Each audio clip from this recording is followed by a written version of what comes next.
Hello guys, ഞങ്ങൾ news paper ഉണ്ടാക്കുകയാണ്. ഭയങ്കര പണിയിലാണ്, സംസാരിക്കാൻ സമയമില്ല.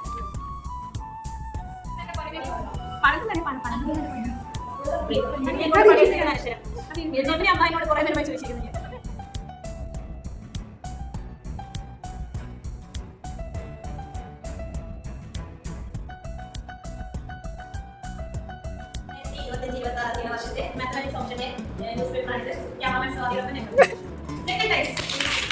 അപ്പൊ നമ്മളെ ന്യൂസ് പേപ്പർ കാണാം അല്ലേ? ഇത് ജനറൽ ന്യൂസ് ആണ്. അടുത്തത് ആഗോളം, പിന്നെ വിദ്യാഭ്യാസം, പ്രമേയം, വാണിജ്യം, എഡിറ്റോറിയൽ, പ്രാദേശികം, കായികം, വിനോദം, ചരമം, ഫീച്ചർ, അവസരം, പരസ്യം. ഈ പത്രത്തിന്റെ പിന്നിൽ പ്രവർത്തിച്ച എല്ലാ സുഹൃത്തുക്കൾക്കും എന്റെ ഓപ്ഷന് പേര് നന്ദിയാണ്.